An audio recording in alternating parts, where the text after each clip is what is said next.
तो देखते हैं अब force and laws of motion का नेक्स्ट लेक्चर क्या कहता है, force and laws of motion आगे क्या कहता है। तो हमने सेकेंड लॉ ऑफ मोशन की डेरिवेशन कर ली थी बेटा, थोड़े दिन हो गए हैं बट आपको थोड़ा टाइम दिया जा रहा है, आप सिलेबस को पूरा करें। 3 चैप्टर्स हमारे होने वाले हैं और आगे 3 और करने हैं हमें जून से पहले। तो we are going at a good speed, अच्छी स्पीड पे चल रहे हैं। तो अब बात आती है हमारे next topic, some application of Newton's second law of motion. Newton's second law of motion. तो अब मेन मोटिव आता है बेटा जी कि आखिर Newton second law of motion use कहाँ कहाँ होता है और कैसे होता है। तुमने फॉर्मूला पढ़ लिया सर, या तो फॉर्मूला आपने पढ़ा F is equal to m a, या इसको आप ये भी लिख सकते हो F is equal to m into v minus u by t, या फिर ये भी कह सकते हो फोर्स जो होती है वो rate of change of momentum के डायरेक्टली प्रोपोर्शनल होती है। ये डेरिवेशन का फॉर्मूला था और वैसे फोर्स और लॉज ऑफ मोशन हमें सेकेंड लॉ ऑफ मोशन जो है वो ये कहता है। अब पहला क्वेश्चन इसके ऊपर आता है, ये सारे क्वेश्चंस की फॉर्म में मैं दूंगा, पेपर में भी क्वेश्चन की फॉर्म में आता है बेटा जी। तो पहला क्वेश्चन आता है why a cricket player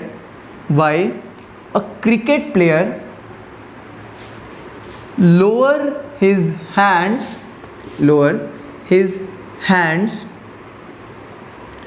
while catching the ball। समझो बेटा, बहुत ही अच्छा क्वेश्चन और ऐसे टाइप के क्वेश्चंस पेपर में आने के चांसेस भी होते हैं।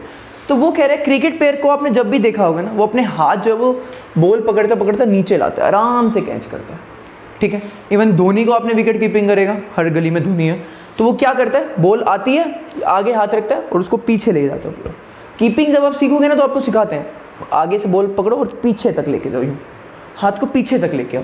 क्या होता है जब आपकी बॉल तेज़ी से आती है, बहुत तेज़ बॉल आती है, अगर आप उसको नीचे तक नहीं लाने देते, ठीक है, आपने हाथ में पकड़ी, जैसे ही पकड़ी आप अगर उसको नीचे नहीं लाने देते तो क्या होगा, बॉल की कुछ स्पीड थी, बॉल मूव कर रही थी, बॉल का मास था, तो क्या होगा, वो मास जो था उसकी वजह से बॉल के पास क्या था, मोमेंटम।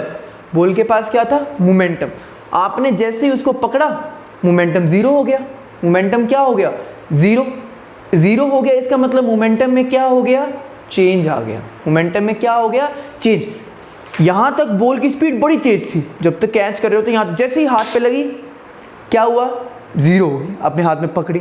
तो जब स्पीड ज़ीरो हो गई, इसका मतलब मोमेंटम ज़ीरो हो गया। जो इतना तेज मोमेंटम था वो हाथ पे बॉल आते ही ज़ीरो हो गया। तो जब मोमेंटम चेंज होता है तो क्या लगती है, फोर्स लगती है। क्या लगती है, फोर्स। तो हमारे हाथ में बड़ी तेज बॉल जाके चिप जाती है, बड़ी तेज लगती है, बहुत तेज लगती है भाई, बड़ा दर्द होता है। अगर सीधी सीधी थ्रो मारते हो ना तो कैच पकड़ो बड़ी तेज लगती है, ऊपर से आ रही तो टाइम मिलता है। तो हमने क्या किया, हमने कहा यार फोर्स बड़ी तेज लग रही है, अब मैं फोर्स के अमाउंट को कम कैसे कर सकता हूँ। अगर आपने फोर्स के अमाउंट को कम करना है तो एक ही चीज़ है, टाइम को बढ़ा दो। आपको टाइम जो है वो उल्टा है, मतलब नीचे की तरफ है। अगर टाइम बढ़ेगा तो फोर्स क्या हो जाएगी, कम हो जाएगी। अगर टाइम बढ़ेगा तो फोर्स क्या हो जाएगी, कम हो जाएगी। ये कर सकते हैं। इसलिए जो प्लेयर है वो अपने हाथ पीछे तक लेके जाता है ताकि टाइम इंक्रीज हो। टाइम इंक्रीज होगा तो जो बॉल का जो मोमेंटम है वो ज़ीरो आने में टाइम लग रहा है, ज़ीरो आने में टाइम लग रहा है। तो ज़ीरो आने में टाइम लगेगा तो जो फोर्स होती है वो भी क्या लगानी पड़ेगी, कम लगेगी। हमारे हाथ पे फोर्स क्या लगेगी, कम। अचानक जीरो आ जाए तो बड़ी तेज फोर्स है, कोई मुंह पे थप्पड़ जड़ जाए अचानक से तो बड़ी तेज लगेगा। अगर पता है कि कोई थप्पड़ मारने वाला, आप यूं यूं यूं करते रहो तो इतना तेज नहीं लगेगा, ठीक है ना। तो ये चीज़ें समझो, लॉजिक सोचो चीज़ों के, ऑब्जर्व करो चीज़ों को। मैं 10 बार कहता हूँ चीज़ों को ऑब्जर्व करो, देखो कहाँ पे उसका रिस्पॉन्स दिखता है आपको। तो क्रिकेट प्लेयर अपने हाथ लोअर क्यों करता है बॉल कैच करने के लिए, क्योंकि वो टाइम को बढ़ाना चाहता है, टाइम को इंक्रीज करता है so as to decrease the force, ताकि फोर्स जो है वो डिक्रीज हो जाए। तो आंसर लिखते हैं,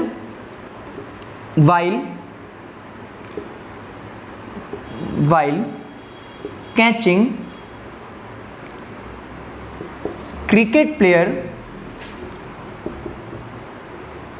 lower his hands, अपने हाथ को नीचे क्यों करता है, lower his hands to increase the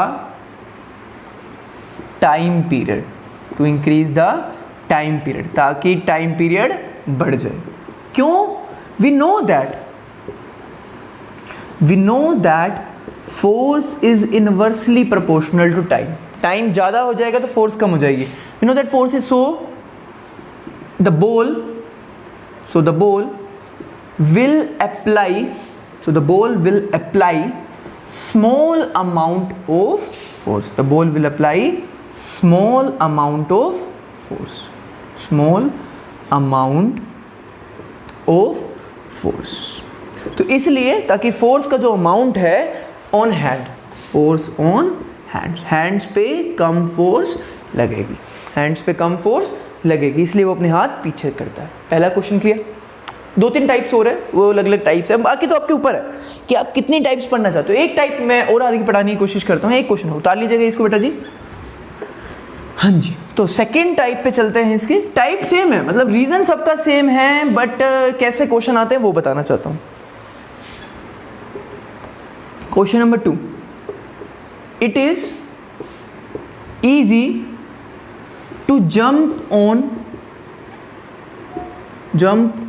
a spongy floor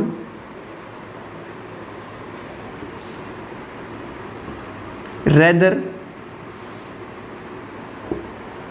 than cemented floor. आपने गेम देखी होगी हाई जंप. अगर आपने कभी हाई जंप की गेम देखी है बेटा जी, तो आपने उसमें ऑब्जर्व किया होगा कि जब वो हाई जंप करके जाता है ना उस तरफ, तो वहाँ स्पंज वाली गद्दा लगा होता है. पूरे गद्दा मान लो, गद्दे के ऊपर जंप करना आसान है सीमेंट के फ्लोर के बजाय. क्यों? तुम कहोगे सर पत्थर का होता है इसलिए, बट नहीं. मेन कारण क्या है समझो. देखो बेटा, जब हम स्पंज की फ्लोर पे छलांग मारते हैं, गद्दे पे छलांग मारते हैं, तो गद्दा हमें थोड़ा नीचे तक लेके जाता है. क्या करता है? नीचे तक लेके जाता है. जब नीचे लेके जाता है तो वो क्या करता है? टाइम को इंक्रीज कर देता है. टाइम जब इंक्रीज कर देता है तो फोर्स क्या होती है हमारी बॉडी के ऊपर? कम लगती है. देखा होगा आपने, जो मोमेंटम आप इतनी तेज छत से छलांग मारो, नीचे गद्दा पड़ा होगा तो बच जाओगे, सीमेंट होगी सीधी सीधी. चलो चलो बुलावा आया है, आगे नहीं बोलेंगे फिर हम. तो उसने क्या कहा कि सीमेंटेड फ्लोर पे छलांग मारनी मुश्किल है और स्पंजी फ्लोर पे छलांग मारनी आसान है. क्यों? क्योंकि पता है जब स्पंज पे छलांग मारोगे तो मोमेंटम जीरो होने में टाइम लग रहा है, और जब टाइम ज्यादा हो जाएगा तो फोर्स क्या हो जाएगी? कम. तो आपको चोट कम लगेगी. हो सकता है लग जाए, तुम कहोगे सर लग भी सकती है, लग सकती है बड़ी कम. लेकिन अगर वहीं से सेम हाइट से छलांग मारो और सीधा सीमेंट का फ्लोर हो, पत्थर का फ्लोर, तो पत्थर का फ्लोर नीचे नहीं जाता, वो तो जहां पे है वहीं पे रहेगा. तो इतना तेज जो मोमेंटम आया, नीचे यहां पे आते ही तड़ा, क्योंकि जीरो हो गया अचानक. टाइम तो गया ही नहीं, मोमेंटम चेंज होने के लिए कोई टाइम नहीं है, अचानक जीरो हो गया. जब अचानक जीरो हो गया तो कितनी फोर्स लगी? बहुत ज्यादा फोर्स लगी बेटा. क्या लगी? बहुत ज्यादा फोर्स लगी. तो क्वेश्चन है, आंसर कैसे लिखे? समझ आ गया? मुझे पता लग गया तुम्हें समझ आ गया. अरे हम जानकार हैं. तो it is easy to jump on a spongy floor other than a cemented floor as, answer लिखते हैं, when we jump on a spongy floor, the momentum comes to zero in large amount of time. So less force is acted on the body. तो हमें कुछ नहीं होता. but when we jump on a cemented floor,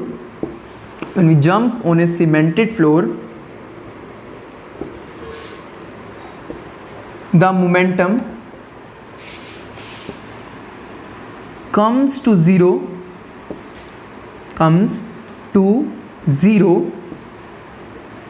in very small time. small time and we get hurt. टूट गया जी हमारा दिल, दिल नहीं सब कुछ ही टूट गया तो हर्ट हो जाता है, दर्द होती है बेटा बहुत तगड़ी, छलांग मार के देखा छिल जाती है सब कुछ, ओए ओए ओए बड़ी दर्द होती है। चलो फिर अब ज़्यादा इसके ऊपर और बात नहीं करते, मैं तुम्हें एक आधा चीज़ और समझा देता हूँ क्या होता है, मैं बता देता हूँ, ज़्यादा इसके ऊपर क्वेश्चंस नहीं लिखेंगे, आप खुद डिस्कशन कीजिए, खुद देखिए, ऑब्जर्व कीजिए अपने आसपास क्या क्या कैसे कैसे चीज़ें होती हैं, सब चीज़ें आप ऑब्जर्व कर सकते हैं, ठीक है, बहुत सारे हैं। जैसे मैं एक क्वेश्चन बताता हूँ कि क्रिकेट प्लेयर भाग भाग के क्यों आता है बॉल फेंकने के लिए, खड़ा होकर भी तो तेज़ फेंक सकता है, नहीं, जब वो भाग के आता है तो वो अपने साथ मोमेंटम लगाता है, और जब मोमेंटम लगाता है तो तेज़ फोर्स लगती है, जब मोमेंटम होता है ना तो तेज़ फोर्स लगती है, इसलिए उसको भागना पड़ता है पहले। फोर्स मोमेंटम ज़्यादा टाइम में चेंज हो रहा है, फोर्स आप मोमेंटम अचानक आप क्या करें, फोर्स लगानी पड़ती है आप, तो आपको तेज थोड़ा बहुत रनअप लेना पड़ेगा, मोमेंटम लाना पड़ेगा, तभी आप तेज़ फेंक सकते हो। क्या करना पड़ेगा, मोमेंटम लाना पड़ेगा, ठीक है। क्या होता है, मेरी बात सुनो, आप भागते हो भागते हो भागते हो भागते हो भागते हो, फिर आप एक जगह पे जाते हो, जंप मारते हो शांत शर्मा की बॉलिंग, और वहाँ रुक जाते हो और बॉल फेंकते हो, तो क्या होता है, जब आप भाग भाग के आए और अचानक आपका मोमेंटम जीरो हो गया, भाग भाग के आ रहे हो बड़ी तेज और अचानक मोमेंटम जीरो हो गया, तो फोर्स क्या लगेगी बॉल के ऊपर, बड़ी तेज लगेगी, और इस वजह से आपकी बॉल क्या होगी, तेज भागती जाएगी। समझ रहे हो, तो ये भी एक क्वेश्चन आ सकता था, आपने कुछ सोचना है चीज़ें, आपको रीजन सबका सेम है, force is inversely proportional to time. अब टाइम जो है वो कंसेप्ट है या मोमेंटम, मोमेंटम ज़्यादा करने के लिए, अब जैसे होता है जो वो लॉन्ग जंप मारने वाले होते हैं दूर वाली, ठीक है, तो वो इतनी ही दूर से भागते भागते भागते भागते आते हैं और फिर एक जगह पे अचानक छलांग मारते हैं, और जैसे ही छलांग मारते हैं क्या हो जाता है बेटा जी मेरे, वो इतनी तेज फोर्स लगती है कि वो ओ ओ ओ ओ उड़ते उड़ते जाते हैं। समझ रहे हो, समझ गए होगे मुझे तो लग रहा है। तो अब चलते हैं बेटा जी हम अगले लॉ के ऊपर, Newton's third law of motion. Newton's ऐसे क्वेश्चन जो है प्रैक्टिस के लिए आपको करने हैं, ठीक है ना। अब एक बार ये चैप्टर हो जाएगा फिर अपन क्वेश्चंस के लिए जाएंगे, ठीक है, ऐसे क्वेश्चन हमने प्रैक्टिस करने ही है। अब बात आती है Newton's third law of motion. Newton's third law of motion, एक मिनट, हाँ जी बेटा, Newton's third law of motion, third law of motion. तो क्या कहता है ये थर्ड लॉ ऑफ मोशन, तो बहुत ही अच्छी चीज कहता है ये तो, दिस लॉ states that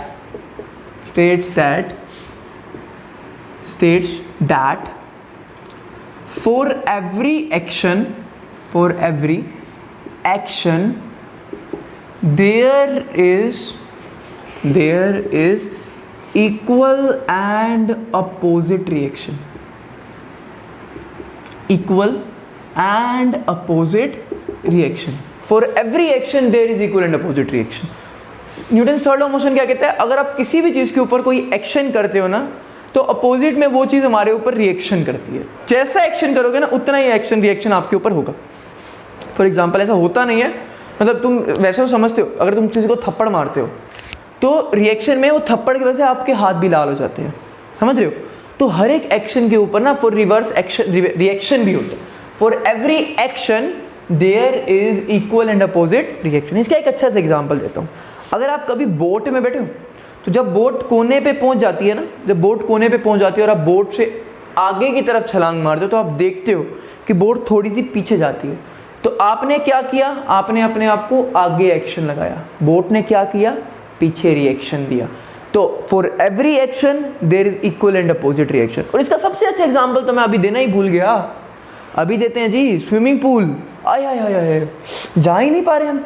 तो स्विमिंग पूल में क्या होता है, क्या होता है स्विमिंग पूल में, सोचो, आप पानी को कहाँ धक्का मारते हो, सोचो सोचो सोचो, आप पानी को पीछे की तरफ एक्शन लगाते हो, पानी को पीछे करते हो, याद करो, पानी को पीछे धक्का मारते हो, चल पीछे। पानी आपको कहाँ लेके जाता है, कहाँ लेके जाता है, पानी आपको आगे लेके जाता है। फॉर एवरी एक्शन आपने पानी को कहाँ किया, पीछे, उतना ही जितना तेज पानी को पीछे करो उतना तेज आगे जाओगे। For every action there is equal and opposite भी बोला, आपने पानी को कहाँ भेजा था, पीछे, आप कहाँ गए, आगे। तो जितना एक्शन आपने पानी के ऊपर लगाया पानी ने भी रिएक्शन दिया और आपको आगे भेजा।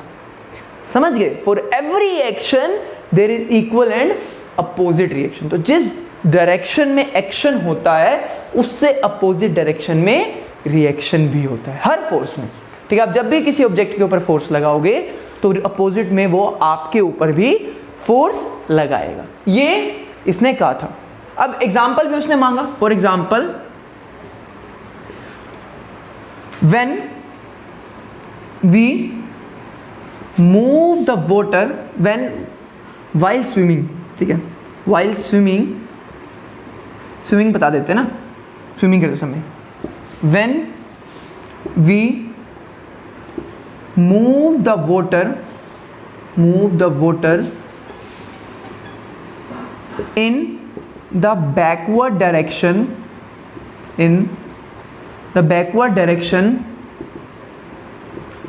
the water applies, पानी भी अप्लाई करे। जब आपने पानी के ऊपर फोर्स अप्लाई करी तो पानी भी आपके ऊपर करेगा। water applies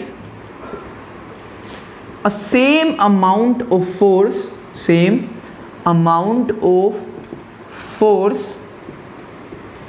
in the opposite direction,